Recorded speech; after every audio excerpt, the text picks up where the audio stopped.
أهلا بيكم في حلقة جديدة من بودكاست إديوناس واللي بنتكلم فيه عن التطور اللي بيحصل في المجال التعليمي في مصر.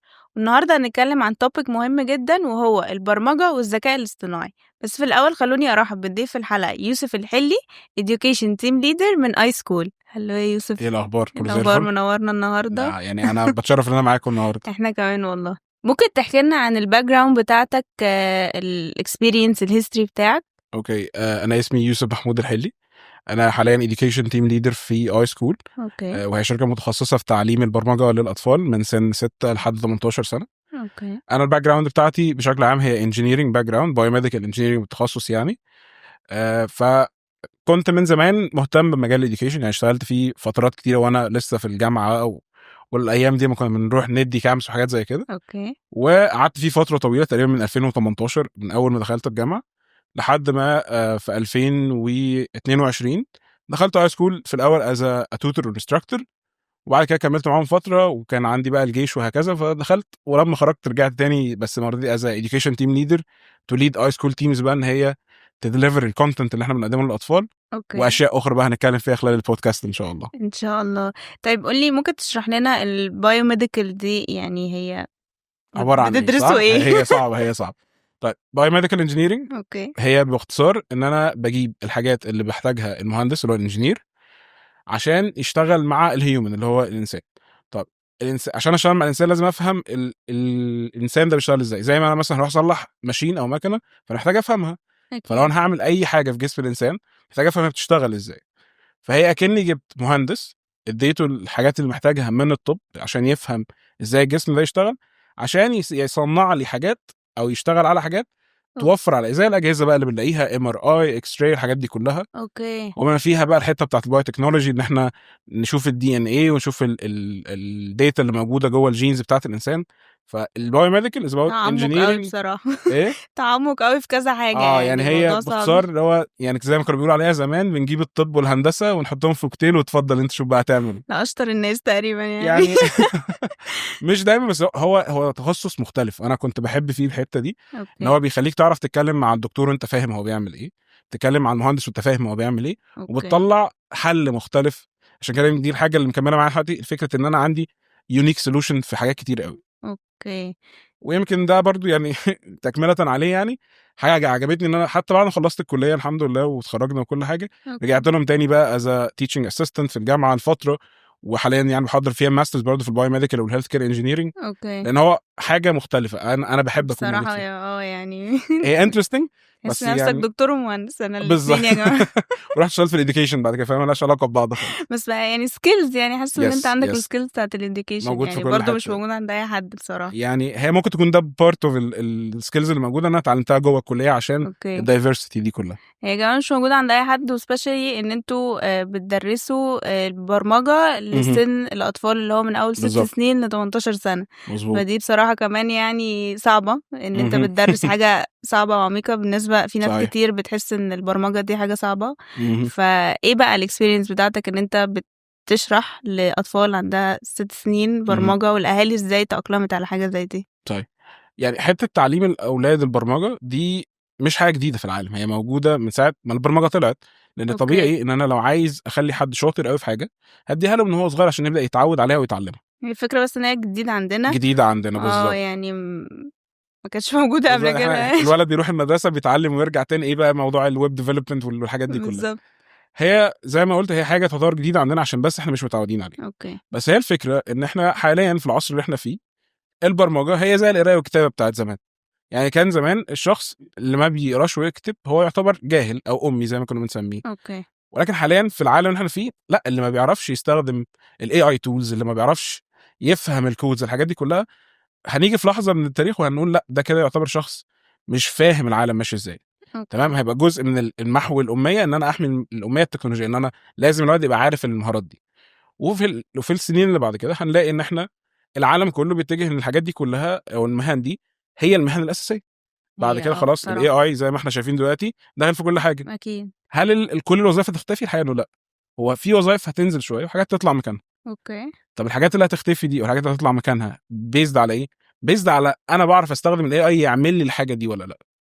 تمام. فاحنا في العالم اللي احنا فيه الولاد بقوا خلاص محتاجين ان هم يفهموا يعني ايه بروجرامينج. والبروجرامينج بالمناسبه مش مجرد ان انا اكتب كود، عشان برضو الناس بتخلط بين الاثنين.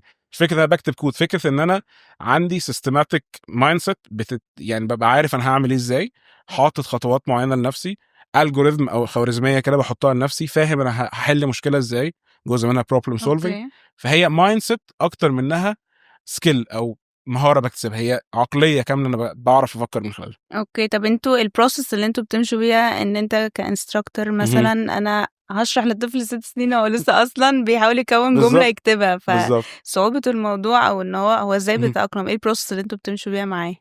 يعني في الجزئيه دي احنا دايما بنفكر هو الولد عنده ايه اوكي. نقدر نستخدمه، وايه اللي احنا لازم نوفره له.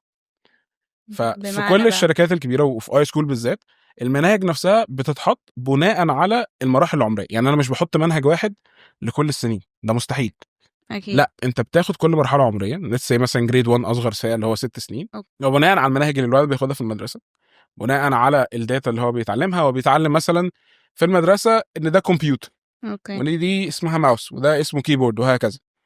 فكل الفكره ان انا هشوف الحاجات اللي هو بيتعلمها، هبني المنهج بتاعي عليها، هبدا اعلمه مثلا في جريد 1 ده يعني ايه كمبيوتر اصلا، ايه اوكي. الباك جراوند اللي انا محتاج اعرفها عشان افهم الكمبيوتر ده، الكمبيوتر بيشتغل ازاي، وات از تكنولوجي، حاجات اساسيه، بحيث ان الولد يقدر بعد ما يطلع من الجريد ده يبقى فاهم العالم اللي احنا شغالين فيه، اللي هو العالم بتاع البروجرامينج والكودينج وهكذا. اوكي. وفي نفس الوقت الولد لازم يبقى انترتيند، لان احنا في العالم اللي احنا فيه حاليا it's more about entertainment مع الاديوكيشن، لان الاديوكيشن بس الناس بتمل منه. بالظبط، هو خلاص مش هيركز اصلا. بالظبط. زي ما احنا فين دلوقتي الاتنشن سبان بتاع الناس يعني بقى خلاص، يعني ريلز كلها ريلز شورتس وهكذا. اكيد. فطبيعي ان انا مع الولد في السيشن لازم اخليه مستمتع، لازم اخليه دايما انجيج، لازم اخليه دايما بيتكلم معايا. فده اوكي. بيكون within الكريكولم، انا دايما بساله، بقول له طب نعمل دي ازاي، طب انت جربت حاجه شبه دي، وهكذا. وفي الاخر لازم يكون طالع بفاينل برودكت، لازم في بروجكت طالع منه في كل سيشن بيحضرها، في كل كورس بيحضره، أوكي. لازم يكون طالع بفاليو برودكت، عشان ده اللي هو يفتكر بيه كل اللي اتعلمه ده. هو ممكن ينسى الكلام اللي اتقال، ممكن ينسى بالظبط. السلايدز اللي اتشرحت، ايا كان، بس هو فاكر البروجكت وفاكر الانتراكشن. هم دول اللي بنركز عليهم. اوكي. طب انت شايف ان هو الكونسيستنسي ان هو سنس ان هو بدأ ان هو خلاص مهم. هو عنده 6 سنين لازم بقى يكمل عشان يوصل. يوصل لحاجة، ولا هو لو خد سنة مثلا كده والله على حسب الغايه. لو احنا بنتكلم على فكره ان هو بس يبقى فاهم العالم اللي احنا فيه، اوكي. فبعد سنه سنتين حسب الدراسه بتاعته هيكون كافي ده بالنسبه له. بس لو هو حب المجال، وده الاكشن اللي بيحصل دلوقتي، الولاد بتقضي عدد ساعات كتير قوي على الموبايل وعلى اللابتوب وعلى الكمبيوتر والكلام ده طبعا. كله. فانا بدل ما اقول له، بدل ما انت قاعد بتتفرج، بدل ما انت قاعد مثلا بتلعب لعبه معينه زي ماينكرافت فور اكزامبل، الولاد كتير بيلعبوها يعني، طب ما تيجي ناخد ماينكرافت دي ونعمل بيها جيم، او نعمل بيها حاجه جوه الجيم تسليك انت شخصيا. اوكي. فانت بتمبد الحاجات اللي هو بياخدها وبيتعامل بيها بشكل يومي جوه المنهج بتاعتك، فيحب ان هو يلعب اللعبه دي.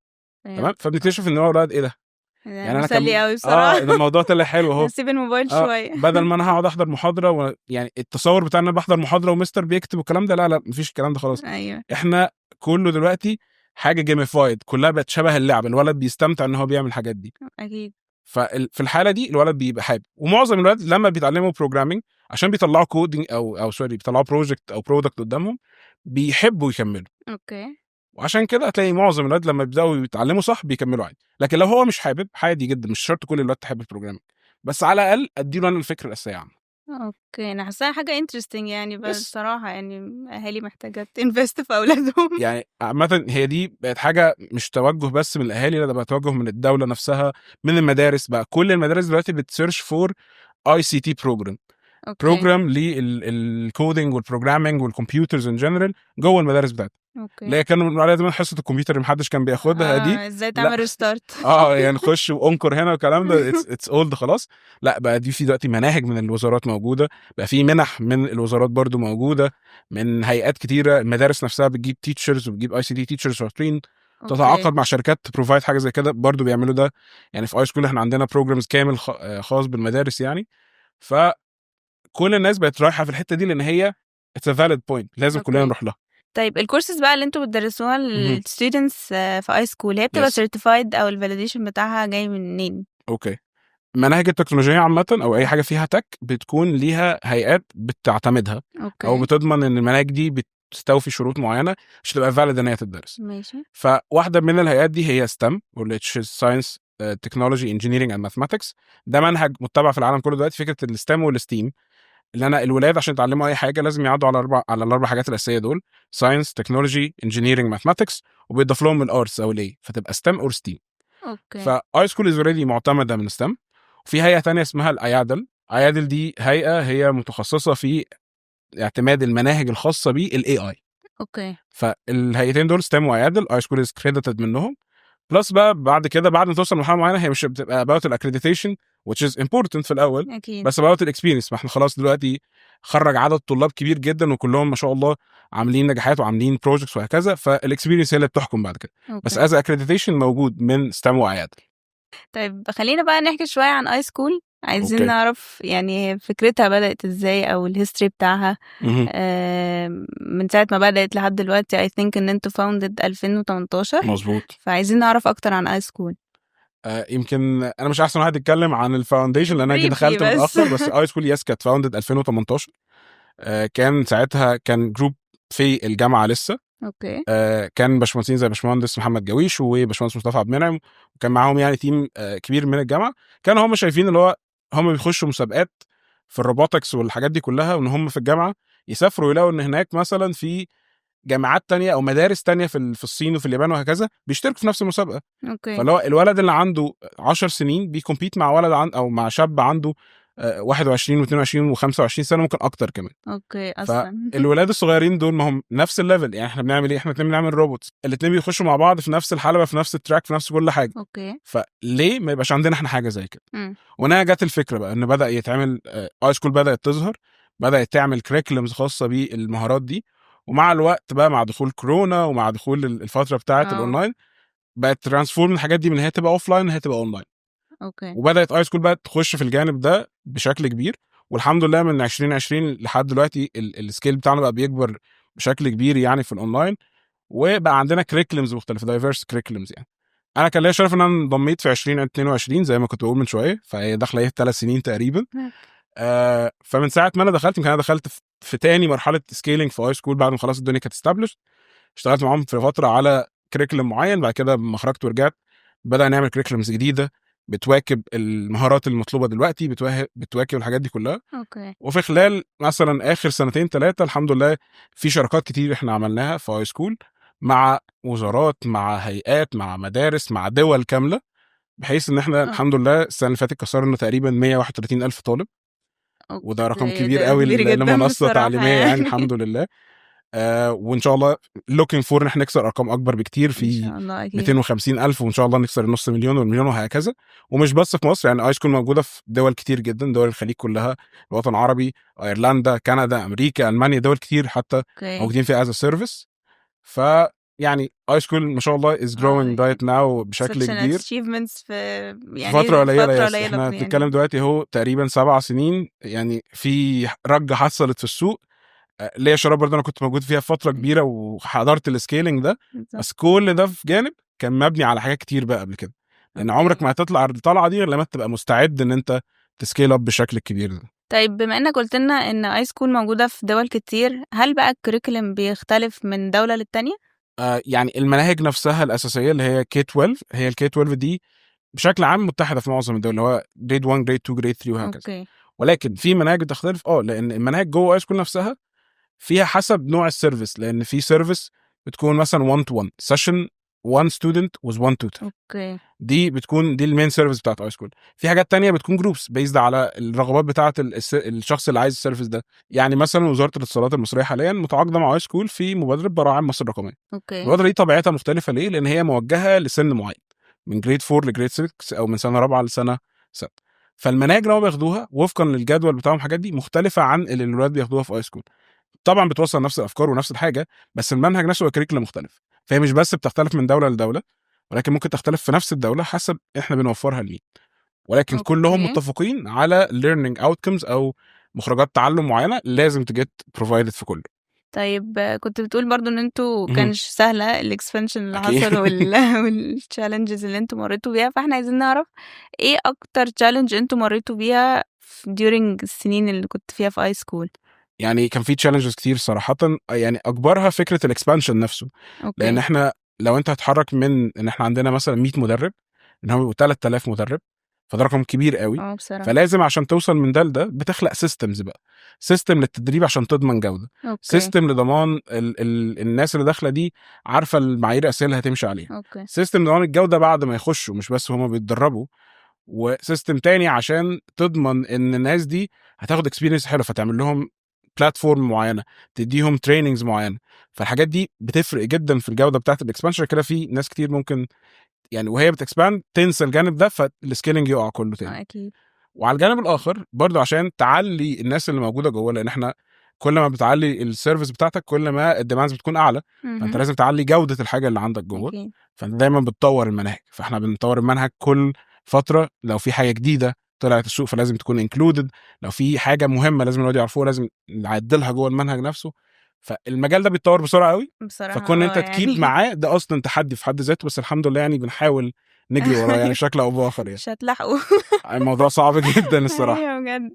طيب هل انتوا كنتوا تتوقعوا ان الاكسبانشن او ان الناس تبقى عندها نيد ان هي تدخل اولادها ان هم يتعلموا بروجرامنج بالسرعه دي؟ والله يعني النيد دي بدات تظهر اكتر بعد مايلستونز مختلفه. اوكي. يعني اول مايلستون دي اللي كانت فارقه مثلا، بس انا ما حضرتهاش للاسف، هي فتره الكورونا. تمام. لان الولاد كانوا بيحضروا مثلا تريننج اوف لاين، الناس بتروح المدارس تاخد تدريبات معينه وهكذا.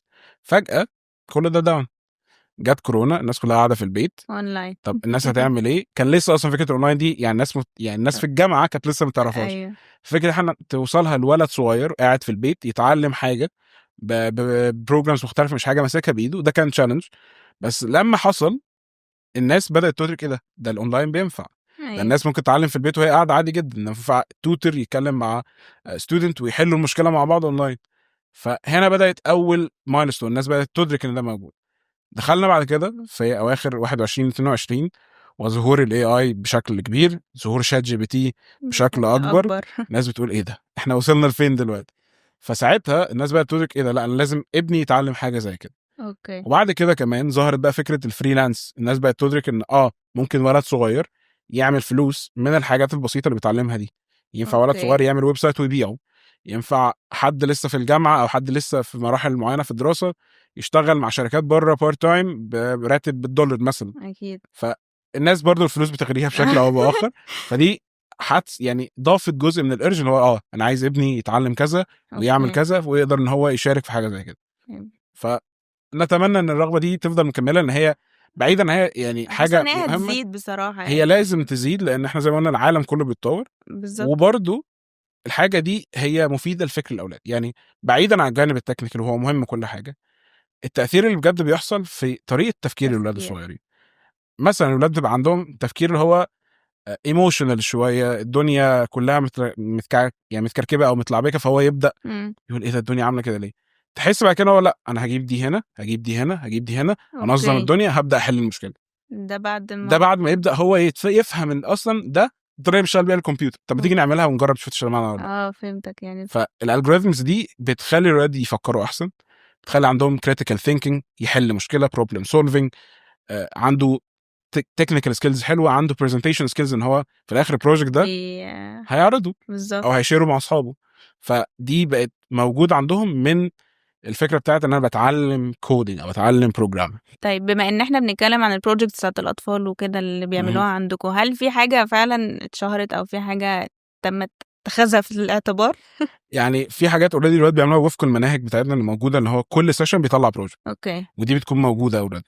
بس الاحسن بكتير ان الولد يجيب فكره اوت اوف ذا بوكس، هو اتعلم خلاص. فانا دلوقتي اتعلمت مثلا ازاي اعمل موبايل ابلكيشن، انا بقول له نعمل ده، نجرب بده ونعمل ده. هو يقول لي ماستر لا انا هعمل دلوقتي ابلكيشن مثلا بكتب له سؤال بيروح يسال شات جي بي تي او الاي اي ويجي يرد عليا. طب ما انت بتعمل حاجه اوريدي موجوده بس انت عايز تعملها من سكراتش، ودي على فكره حاجه حلوه جدا ان هو يبقى فاهم هو شات جي بي تي ده بيشتغل ازاي.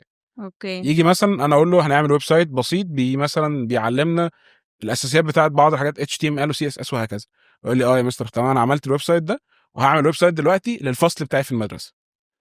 يعني دي حاجات بتحصل بجد. اوكي. في سكشن الجيم ديفلوبمنت انا مثلا الولد بيتعلموا في المناهج ان هو يعمل لعبه معينه، ده اكيد ألذ حاجه عنده. الولاد بيموتوا في الالعاب دي بصراحه. وفجاه تلاقي ان الولد هو كان بيلعب لعبه زمان هو مش فاكر اسمها، عمل واحده شبهها. لسه افتكر. انا بالظبط انا هعمل انا لسه واحده افتكر وخلاص. انا هعمل واحده ويغيرها بقى بالكاركتر اللي هو عايزها. أوكي. يعني في برضه المنهج بتاع الجيم ديفلوب في هاي سكول فيها ميزه حلوه ان هي فيها العاب ريترو كتير احنا كنا بنلعبها زمان. اوكي. يعني مثلا باك مان اللي هي اللي بتقعد تحرك كده وتاكل البوينتس اللي موجوده، ايوه. تشيسنج جيم بتاعت السمك، سوبر ماريو، الحاجات دي، تشيكن انفيدر بتاعت الفراخ، الحاجات دي كلها العاب احنا كنا بنلعبها زمان. اكيد. الوقت ده ممكن يعملها هو في جريد 4 جريد 3 عادي جدا بنفس الفانكشناليتي بنفس كل حاجه، وكمان هو يحسن التجربه بتاعتها اوكي. او يكريت هو هيز اون. فاحنا يعني الولاد بيطلعوا افكار غريبه، افكار بصراحه تحفه، يعني. ويقدروا هم يطلعوها. فهي دي البروجكتس اللي فعلا بتبهرنا بعيدا عن الحاجات الطبيعيه ان هو بيعملها في السيشن. هو بيكريت جيم ويقول له يا مستر انا عملت دي، اتفرج اتفضل العب أيوة. معايا. بيخلي عندهم سيلف كونفيدنس. حاسه ان الموضوع ده اللي 100% هو لو درسوا بيخلي ان هو انا ممكن اعمل اي حاجه. بالظبط. لو بعد كده لو جات له فكره هو مش محتاج ان هو يروح يقول لحد عشان يعملها له، انا هعملها، انا I will do it بالظبط. myself، خلاص الموضوع خلاص خلصان. مستر مش عايزك. بعد فتره مش هيحتاجني فعلا، فاهم؟ هو يجي بعد كده يدرس لنا يعني. طيب يعني بعيدا عن الأطفال، لو في شباب بيتفرجوا على الحلقة، أنت شايف إيه النصيحة اللي أنت تقدر تديها لهم عايزين يبدأوا في مجال البروجرامينج والاي اي؟ حلو. لو شباب كبيره ف دلوقتي في بروجرامز كتير يقدروا يخشوا فيها. الحاجه الوحيده اللي انا اقدر انصحها لكل الناس اللي هو يتعلم الاساسيات صح.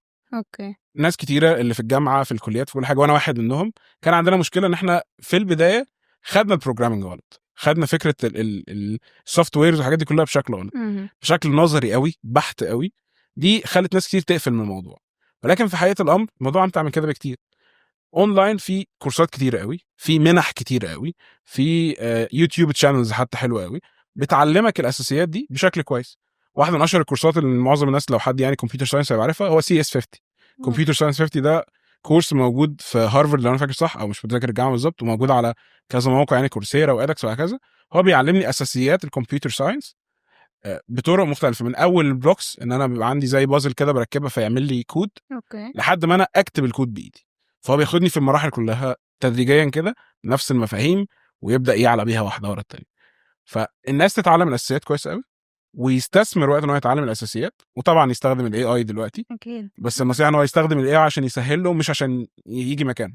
يعني ما ادلوش الاساينمنت وهو يعمله، لا هقول له انا دي واقفه معايا اعملها ازاي. اوكي. عشان دي آفة الفترة الجاية ان الناس هتبقى بتعتمد عليه من غير ما تفكر، هو خلاص مش هيفكر في الحل، بالظبط. الاي اي هو هيحلها كوبي لي. وبيست وخلاص. والاي اي للاسف هو شاطر وكل حاجة، بس هو مش دايما بيديني الحاجة اللي انا عايزها. زي عشان ما ده انا اصلا عايزه. بالظبط، عشان ده اصلا دي حتة تانية اسمها برومبت انجينيرنج بقى، دي ليها سكتها لوحدها. اوكي. فنتعلم الاساسيات كويس، وبعد كده واحدة ورا التانية نبدأ نحدد التراك اللي احنا عايزينه ونمشي فيه ستيب باي ستيب، ويكون معانا شخص بيجايد اس خلال الرحلة دي.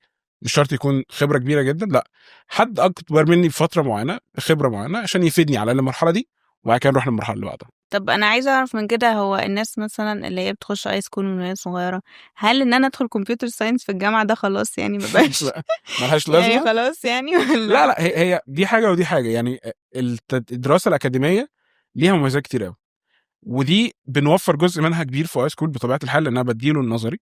بس الدراسه النظريه الاكاديميه بتديني بعد تاني خالص، ان انا دلوقتي عارف انا بعمل جيمز ازاي، عارف اعمل ويب سايتس ازاي. اوكي. بس مثلا في حاجات لما اجي اشتغل على سيستمز كبيره قوي انا بشتغل لوحدي بيرسونال او جروب صغير. اوكي. الجامعه توفر لي تقول لي والله احنا لو هنشتغل 50 واحد على البروجكت، 100 واحد، 1000 واحد، هنقسم البروجكت ازاي، هنديستريبيوت ازاي، اوكي. كل شخص مسؤول عن ايه.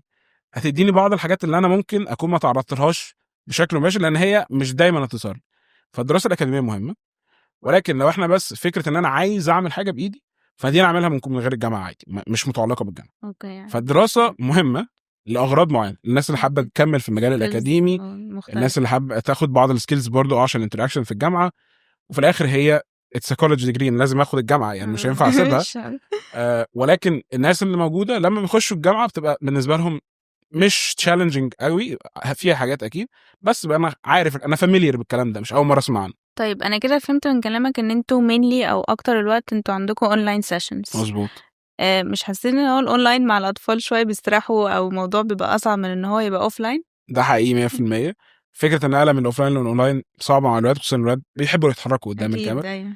فدي حاجه بنواجهها كتير، بس مع التجربه ومع الوقت ان هو احسن تجربه للولاد ان هو يكون 1 تو 1 سيشن. اوكي. هو 1 توتر ومدرب واحد قاعد مع الولد في روم او يعني اونلاين لمده ساعه، فاتحين الكاميرا والمايكس اكنهم قاعدين مع بعض بالظبط. والفرق الوحيد هم مش قاعدين فيس تو فيس، هو بس فيس تو فيس بس من خلال الكاميرا. هو قاعد باصص للكاميرا وبيكلم الماستر بتاعه، الولد قاعد او التوتر قاعد بيتكلم مع الولد، وعاملين شير سكرين بيشوفوا الشاشات بتاع بعض مين بيعمل ايه. اوكي. فانا بشرح للولد وبساله على طول هل انت معايا، وانا شايفه كده كده في الكاميرا، ببدا اتجاوب معاه. وعادي احنا في النص ممكن ناخد بريك ونبدا نعمل حاجه كرييتيف، ممكن نرسم حاجه، نعمل لعبه معينه، ونرجع ما نكمل يزهقش السيشن كمان عشان ما يزهقش السيشن. بالظبط. اوكي. فهي تجربه صعبه بس ده بارت اوف ذا تريننج بقى اللي احنا بنديه للناس، هو how to do a session online 100% مع اولاد. وكمان احنا هنا بنتكلم في اولاد في جريد 1، فحددنا معانا هو يعني ازاي يمسك الماوس ويمسك بالظبط. ويدوس على الكيبورد لحد ما هو ما شاء الله يقدر يعمل بروجرام كامل بنفسه. يعني it's impressive بصراحة، يعني يعني من جريد 1 لا الولاد عامة هتستعجبي ازاي الولاد هم شاطرين، لان الولاد دلوقتي بيتعاملوا مع الكمبيوتر من هو أسرع. لسه في كي جي يعني، مش اكتر. بالظبط. طيب عايزين نعرف ايه الفرق ما بين اي سكول واي انتيتي تانية بتدرس نفس الحاجة؟ يعني الفرق الرئيسي هيكون دايما في السبيشاليزيشن، اوكي. التخصص، لان في اماكن كتير بتدي كورسات لديفرنت ايج رينجز، بس التخصص بتاع الكي 12 اللي هو من 6 ل 18 اللي في جريد 1 لجريد 12 يمكن احنا بننزل بالسن ممكن بس ما نطلعش، يعني ممكن ننزل لحد كي جي 1 وكي جي 2 نديهم ريجلمز برضه مختلفه عن الاساسي اللي احنا بنوفره. يعني انتوا الوحيدين في مصر اللي بتدوا السن ده؟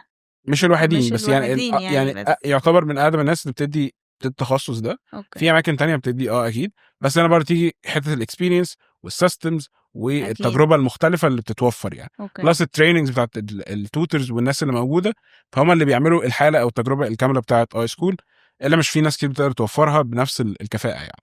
فدي اكبر حاجه، بلس زي ما قلنا مع الوقت مع التجربه مع عدد الطلبه الكتير، انت نفسك بتبدا تفهم السوق اللي احنا ماشيين فيه، وتفهم احنا رايحين على فين، فبتقدر تحسن المنظومه بتاعتك اكتر واكتر، بحيث انت بايونير في الحته دي. فالحمد لله يعني اي سكول هي الفيرست في المينا ريجن بشكل عام في تعليم الاطفال من 6 ل 18 على مدار السنين اللي فاتت بشكل عام يعني. طيب جينا لنهاية الحلقة بتاعتنا خلصت بدري صح؟ بصراحة كان نفسي نطول أكتر من كده. المرة الجاية إن شاء الله بقى. إن شاء الله.